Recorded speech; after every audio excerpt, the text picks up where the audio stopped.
Isang magandang umaga po sa ating lahat. Palakpakan nga po natin ang ating Panginoon. Hallelujah.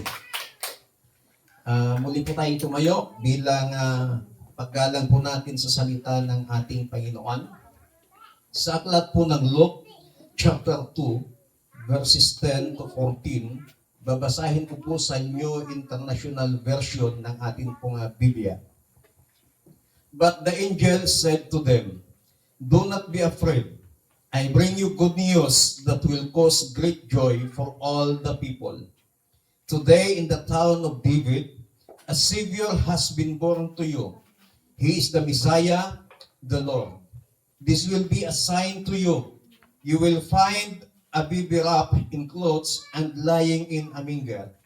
Suddenly, a great company of the heavenly host appeared with the angel, praising God and saying, "Glory to God in the highest heaven, and on earth peace to those on whom His favor rests." Pagpalain ng Panginoon ang kanyang mga salita, natin pong nabasa. Maaari na po kayong umupo.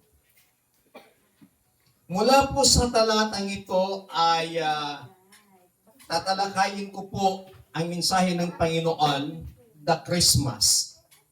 Noong linggo po ay tinalakay po natin the true meaning of Christmas. Ngayon naman po ay yung salitang Christmas.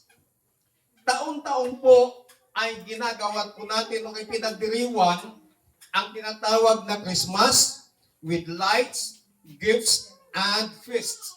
Dito sa probinsya natin sa Tarlac, taon-taon na bawat bayan ay may mga bilinismo na ginagawa dahil mayroong mga paligsahan, pagandahan ng mga bilen sa bawat bayan, pagandahan ng mga bilen sa mga iba't ibang mga sektor, at ito ay nagkakaroon ng judging at binibigyan ng papremyo yung mga tatanghaling mananalo sa mga bilen na yan.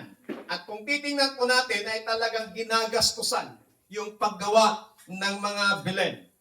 Sa lalawigan naman ng Pangasinan, although na wala po silang paligsahan, kundi sa bawat bayan diyan sa Pangasinan, naggagandahan po yung kanila pong mga bilen sa kanilang mga munisipyo.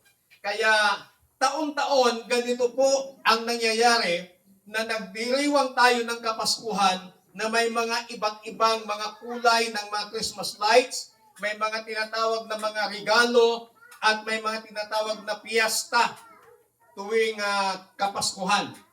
At kung titingnan po natin dito, sa kalagitnaan ng mga dekorasyon at festivities, it is easy to us to forget the true reason why we celebrate Christmas.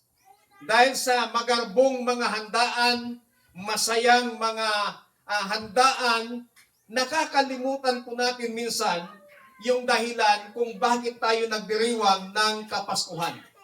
Christmas is not just about presents or parties. It's all about Jesus Christ, God's greatest gift sa buong sanlibutan.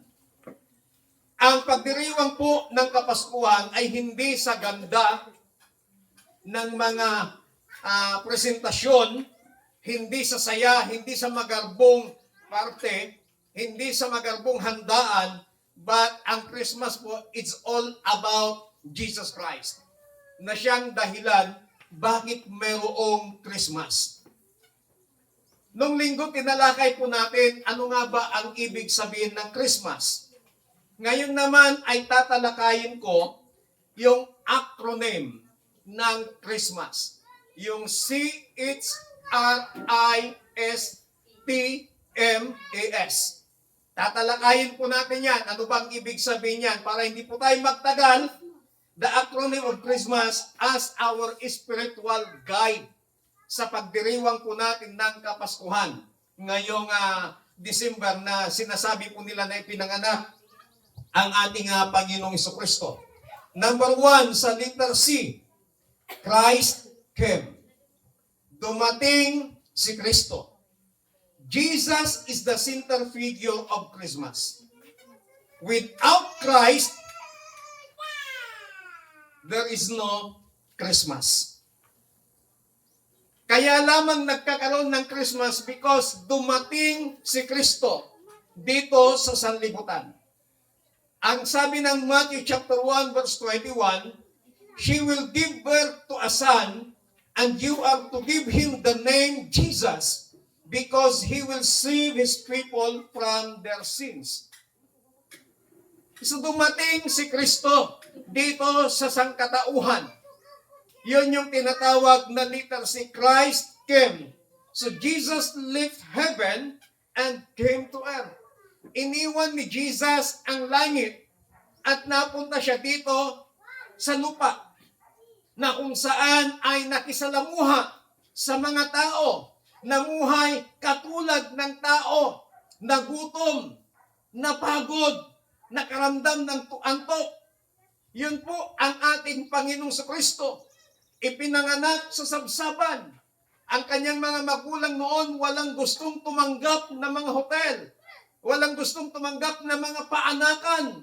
Dahil nga po ay itinakwil sila sa lipunan hanggang sa napunta sa sabsaban. Ganon po ipinanganak ang ating Panginoong Hesus. Ganon po dumating ang ating Panginoong Hesus. Dumating siya dito sa mundong ito na kung saan ay may pagpapakumbaba, na may kababang loob. Hindi siya dumating, "Hoy, ako ang hari. Hoy, sumamba kayo sa akin." Hindi po ganon ang pagdating ni Jesus. Dumating siya na hindi nirecognize ng mga tao. Ilan lamang yung nakakaalam na yung ipinanganak na bata ni Maria ay siya pala si Jesus, siya pala yung tagapagligtas, siya pala yung magliligtas ng tao sa kasalanan. So yun po ang ginawa po ni Jesus. Christ came. Letter H, hope is born. Ipinanganak ang pag-asa. Ang mundo noon ay punong-puno ng darkness. Jesus brought hope to the hopeless. Nagbigay ng pag-asa ang ating Panginoong Hesus sa mga taong walang pag-asa. Noong ipinanganak ang ating Panginoong Kristo doon sa sabsaban, kasama na po na dinala ni Jesus ang pag-asa. In a season of darkness, His birth reminds us that God's promises are true.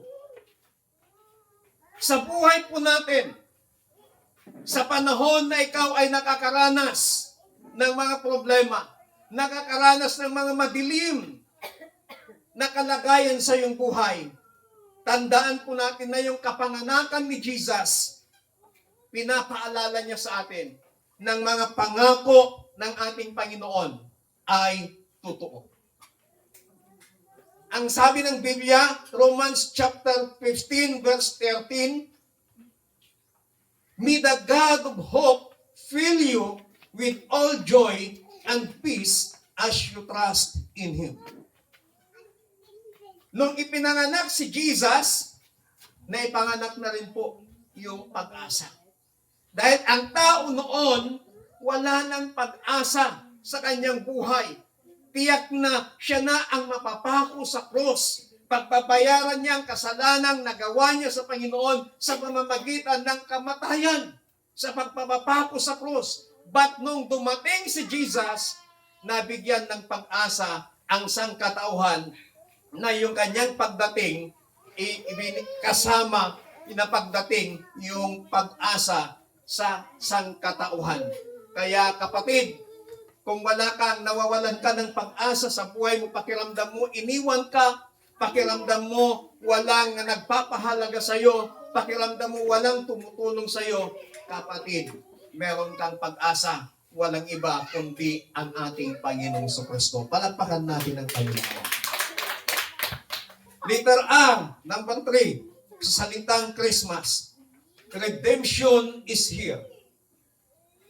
Yung kapanganakan ng ating Panginoong Kristo, yung kaligtasan ay naparito. Christmas marks the beginning of God's plan to redeem humanity. Jesus came to save us from sin. dumating si Kristo dito para tayo po ay iligtas sa ating mga kasalanan.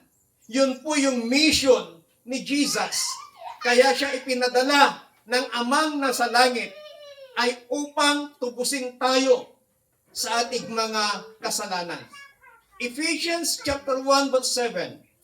In Him we have redemption through His blood, the forgiveness of sins. Sa pamamagitan ni Kristo, tayo po ay naligtas sa pamamagitan ng kanyang dugo at napatawad ang ating mga kasalanan. Kaya nung ipinanganak si Kristo, dumating na rin po yung kaligtasan sa sangkatauhan. Christmas leads to the cross. At hindi lamang basta-basta iniligtas tayo ng Panginoon sa ating mga kasalanan, kundi pinagbayaran ni Jesus. Binayaran ni Jesus ang ating mga kasalanan na ikaw at ako sana ang magbayad magdusa, but hindi inalaw yon ng Panginoong Diyos at ang ibinayad ng kanyang anak na si Kristo upang matubos tayo sa ating mga kasalanan ay yung kanyang banal na dugo. Ano pong sabi ng banal na kasulatan sa aklat ng Hebrews? Without shedding of the blood, there is no forgiveness of sin. Na kung walang ang pagbubo ng dugo ni Kristo, walang kapatawaran ang ating mga kasalanan. Kaya salamat sa pagdating ni Kristo. Salamat dahil mayroong Christmas na kung saan mayroong Kristo na tumubos sa ating mga kasalanan na hanggang doon sa cross namatay ang ating Panginoong Hesus dahil sa iyo, dahil sa akin, dahil sa buong sangkatauhan na tayo sana ang magdusa, but hindi pinayagan ng Diyos Ama, kundi yung misyon ng kanyang anak upang tayo tubusin sa ating mga kasalanan. Number 4, sa salitang Christmas, letter I, ang ibig sabihin is Emmanuel. Ang ibig sabihin ng Emmanuel is God with us. Kasama natin ang Diyos. Christmas remind us that God came to dwell among us. Ang Kapaskuhan ay pinapaalala niya sa atin na dumating si Kristo na namuhay kasama tayo. Anong sabi ng salita ng Panginoon sa Matthew chapter 28? Hanggang sa katapusan ng mundo, ang sabi ni Jesus, I will be with you always. Hindi mo kayo iiwanan, sabi ni Jesus, hanggang sa katapusan ng mundo, sasamahan ko kayo. Amen. Napakagandang balita na mayroong Diyos na nagmamahal sa atin, na mayroong Diyos na napako sa cross dahil sa ating mga kasalanan. Mayroong Diyos na tumubos sa ating mga kasalanan na siyang sumasama sa atin saan man tayo magpunta. At ang napakaganda dito, kahit katapusan ng mundo, sasamahan tayo ng ating Panginoon. Kung sinabi ni Jesus sa kanyang mga salita na I will be with you always until the end of the earth, yun pa kayang may problema ka? Yun pa kayang may pagsubok ka? Yun pa kayang nasa madilim na sitwasyon ng iyong buhay? Ang sabi ni Jesus, sasamahan ko kayo hanggang sa katapusan ng mundo. Kapatid, may problema ka lang, may pagsubok ka lang, hindi pa yan yung katapusan ng mundo mo. Amen. Minsan kasi, pag mabigat yung problema, mabigat yung sitwasyon, sinasabi, akala niya, katapusan na ng mundo niya. Pero hindi po yun yung katapusan ng mundo.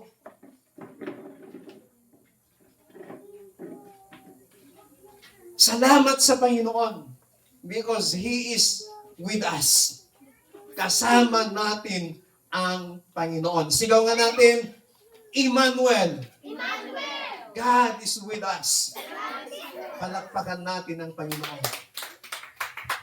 Next, sa letter S, salvation is offered. Inialay na ang kaligtasan. Jesus came to provide a way to eternal life. Emphasize that salvation is God's gift, not earned by works. Dumating si Kristo upang gumawa ng daan para sa buhay na walang hanggan. Ang ibig sabihin, ang kaligtasan ay kaloob ng Diyos. Ang kaligtasan ay regalo ng Panginoon. Hindi sa pamamagitan ng ating mga gawa. Kaya itong Christmas, itong pagdiriwang natin ng Kapaskuhan, taon-taon na ipinagdiriwang natin, kapatid, pinapaalala lamang nito na ang pinakamagandang regalo na natanggap natin mula sa Diyos ay ang kaligtasan. Amen? Hindi ka nagtrabaho, hindi mo pinagpaguran, ibinigay ng Diyos yung kaligtasan. Regalo ng Panginoon yung kaligtasan. Nasa sayo yun kung tatanggapin mo yung libreng regalo ng Panginoon na kaligtasan. Jesus offered salvation to all people. Iniaalay ng Diyos ang kaligtasan sa lahat ng tao. Wala siyang pinipili. Ginawa niya ang kaligtasan. Ang Diyos ang nagtrabaho. Ang Diyos ang gumawa ng way para ikaw at ako ay maligtas. Anong sabi ng kanyang mga salita? For God so loved the world that He gave His only begotten Son, that whosoever believeth in Him should not perish, but have an everlasting life. Ang sinumang maniniwala kay Kristo ay hindi mapapahamak, kundi magkakaroon ng buhay na walang hanggan. Kapatid, ginawa na ni Kristo yung kaligtasan. Tapos na yung gawain ng pagliligtas ng Panginoon. Ang tanging gawin lamang po natin, maniwala sa Kanya at tanggapin yung kaligtasang regalo, kaloob ng ating Panginoon. Next, sa Christmas, letter T, true love revealed. Ipinakita, ipinahayag, ipinadama yung tunay na pagmamahal. God showed His love through Jesus. Anong sabi ng kanyang mga salita? Romans chapter 5 verse 8. Ngunit ipinadama ng Diyos ang kanyang pag-ibig sa atin noong tayo'y makasalanan pa. Noong makasalanan pa ang tao, noong tayo'y makasalanan pa, ipinadama na ng Diyos yung kanyang pagmamahal sa atin. Ibig sabihin, hindi pa man tayo karapat-dapat ng pagmamahal, hindi pa man tayo karapat-dapat ng kaligtasan, doon ipinadama na ng Diyos yung kanyang pagmamahal sa atin. Hindi sinabi ng kanyang mga salita na, ngunit ipinadama ng Diyos ang kanyang pagmamahal nung tayo ay naging mabait na. Pero napakaliwanag ang sinabi ng kanyang mga salita, ipinadama ng Diyos ang kanyang pagmamahal noong tayo'y makasalanan pa. Doon pa lamang ipinakita na ng Diyos yung tunay niyang pagmamahal sa atin. Hindi niya sinabi nga, hindi ko mamahalin to dahil magnanakaw to. Hindi ko iniligtas to kasi sinungaling to. Hindi ko mamahalin to kasi marites ito. Magaling manira ng kapwa niya tao. Magaling magchismis ng kapwa niya tao. Hindi ko mamahalin to. Pero ang sabi ng banal na kasulatan, ipinadama ng Diyos ang kanyang pagmamahal noong tayo'y makasalanan pa. Amen? Amen. Wala pa tayong ginagawa. Minahal na tayo ng Panginoon. How much more pa ngayon na niligtas na tayo ng Panginoon. Mas lalo kanyang mamahalin. Mas lalo kanyang kakalangain. Mas lalo kang papatnubayan ng ating Panginoon. Palakpakan natin ang Diyos. God's love came down at Christmas. Noong ipinanganak si Kristo, nagsimula ang Christmas. Ang Christmas ay kapanganakan ng ating Panginoong Kristo. At dahil doon, nung panahon ng Christmas na yan,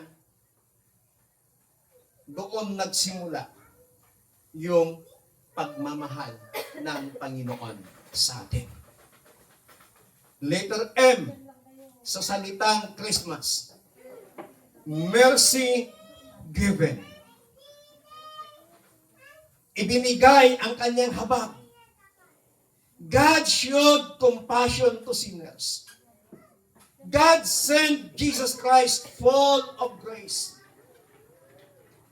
Noong ipinadala ng Diyos ang kanyang bugtong na anak na si Kristo, kung bakit mayroong Christmas, punong-puno ito ng biyaya. Punong-puno ito ng habag. Punong-puno ito ng pagmamahal.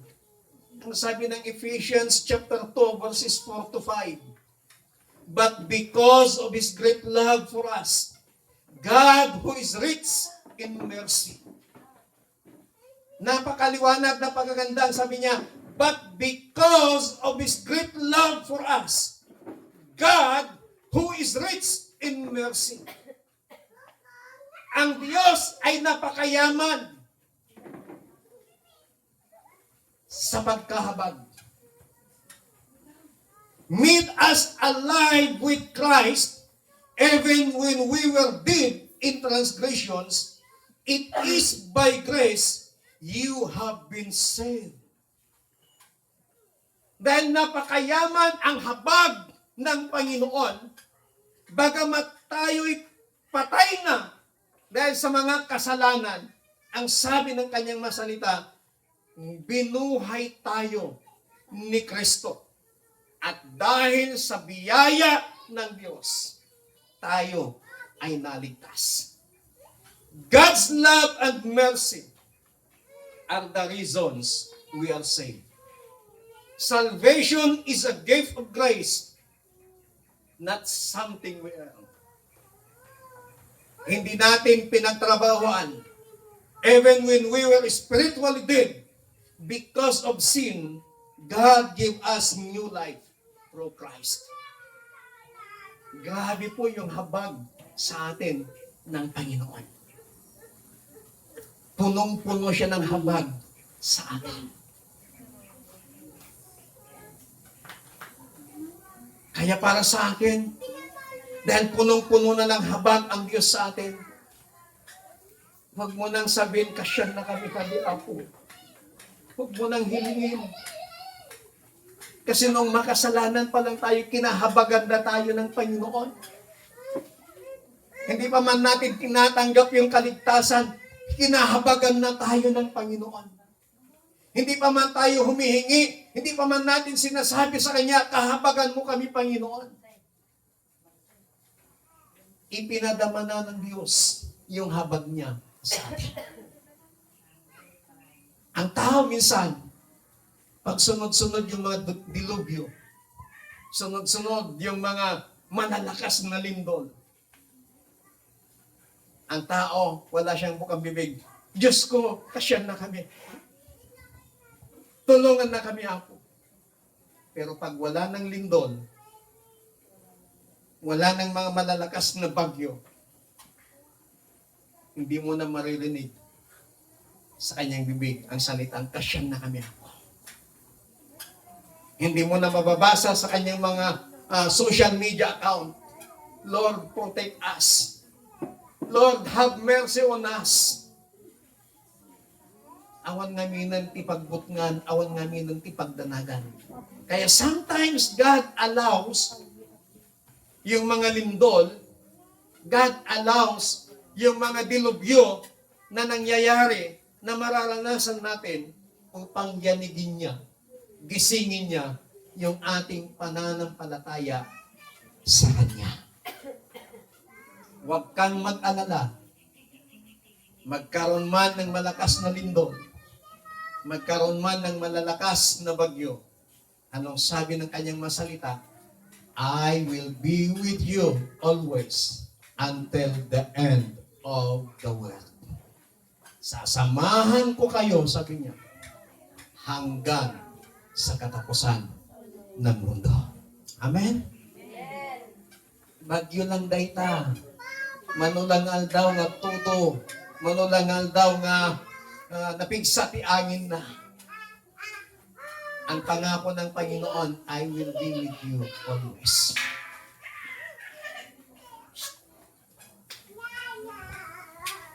Letter A, sa salitang Christmas, adoration is our response.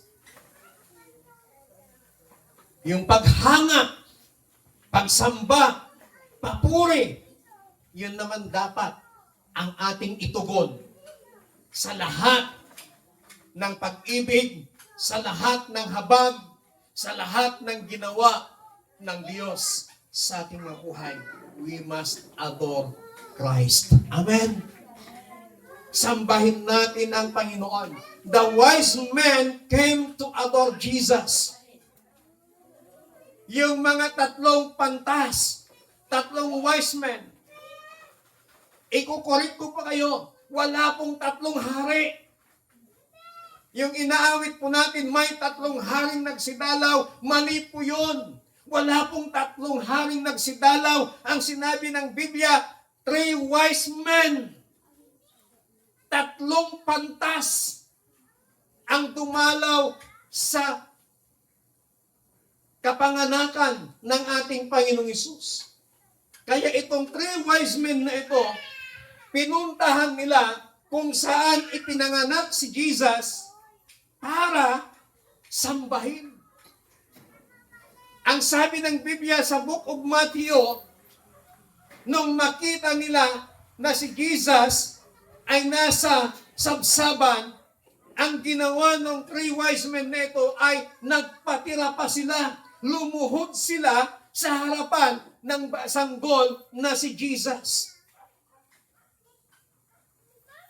Yung purpose nila para dalawin, yung purpose nila para puntahan yung lugar kung saan ipinanganak si Jesus ay para sambahin ang Panginoong Hesus.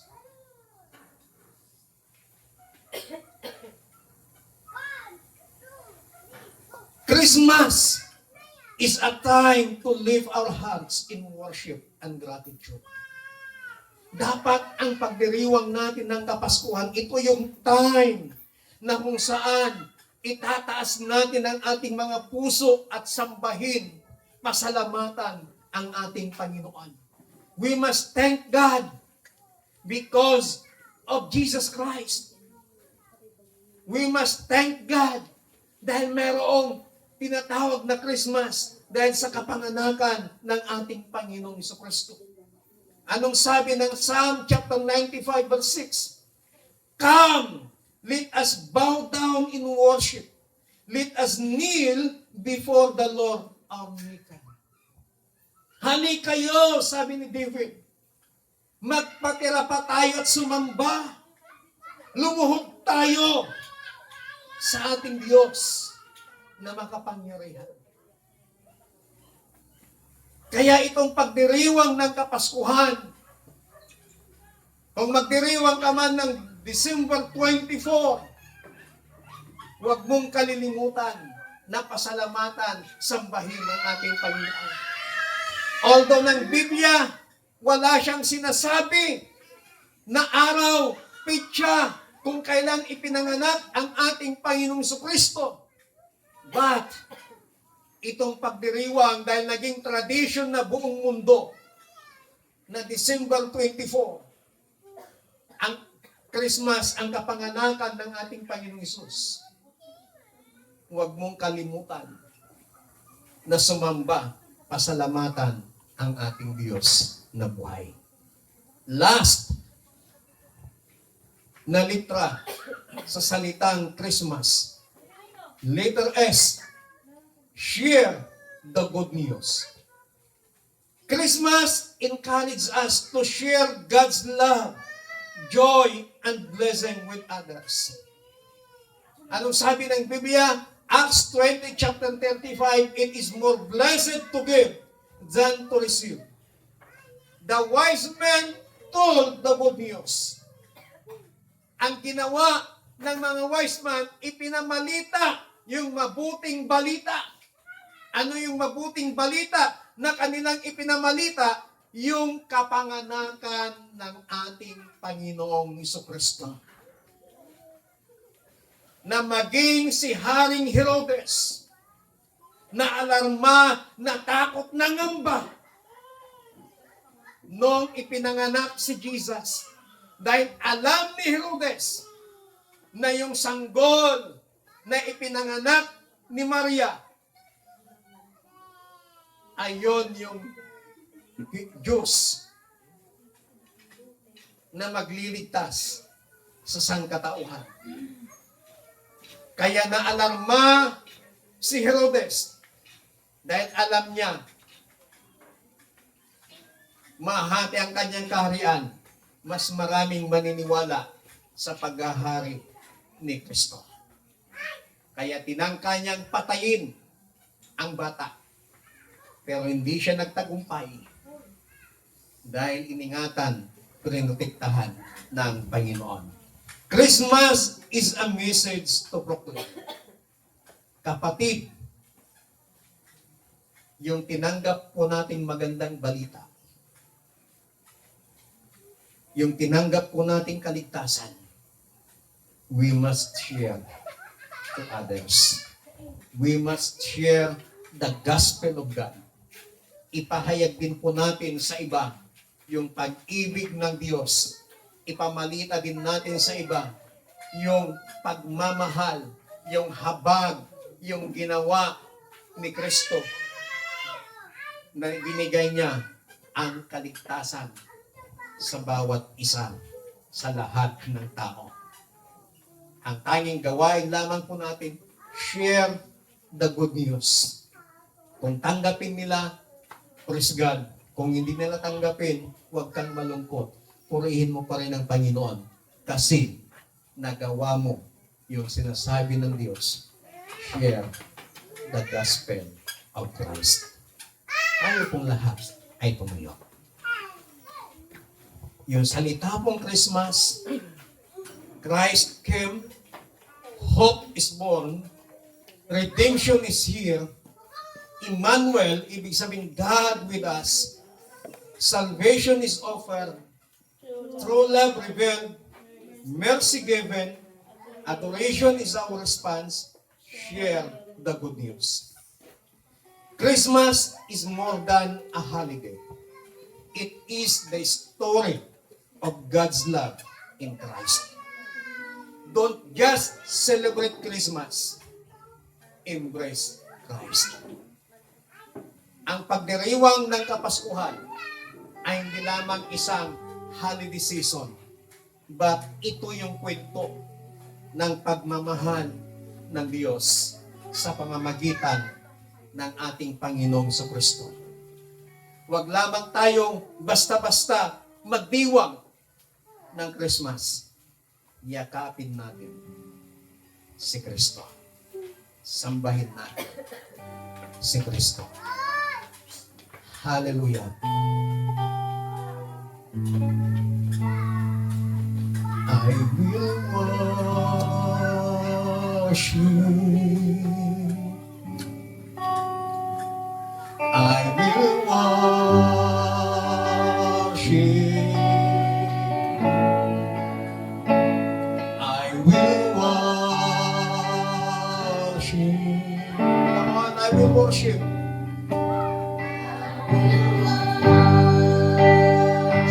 Sambahin natin ang Panginoon. Hallelujah. I will worship. I will worship. I will worship. I will worship. Yes, Lord. Hallelujah. I will worship. I will worship you.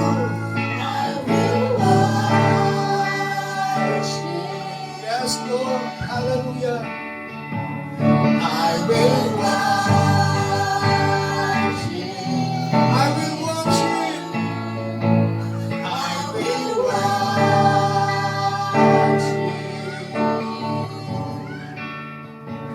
I will worship. Jesus, I believe. Jesus, I believe. Jesus, I belong. Hallelujah. You're the reason.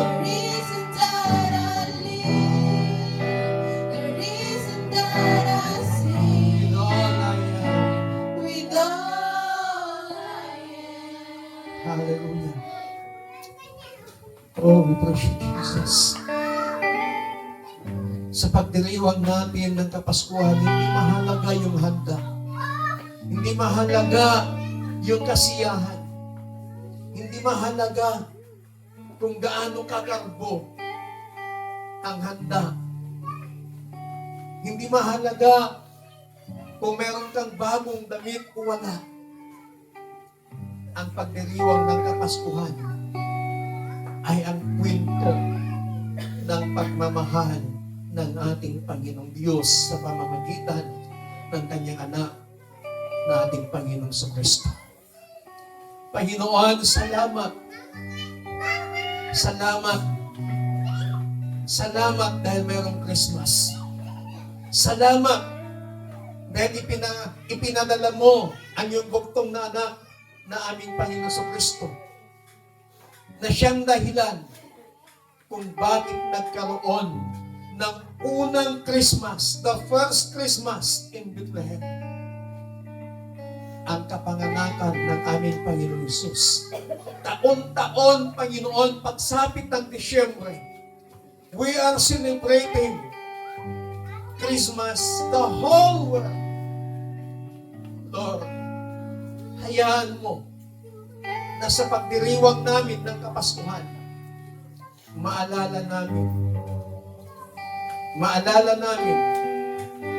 na mayroong Kristo na ipinanganak doon sa sabsaban, na siyang tumubos sa aming mga kasalanan, na siyang nagmahal sa amin, na siyang nangako na sasamahan kami hanggang sa katapusan ng mundo ito. Thank you, Lord, for the first Christmas. Thank you for the life of Jesus Christ, our Savior, our Lord. Thank you, Jesus. Thank you, Holy Spirit. Sa iyong lahat ng kapurihan, pasasalamat. Sa tanging pangalan ng aming Panginoong Hesus, ang lahat ay magsabi ng Amen. Palakpakan ko na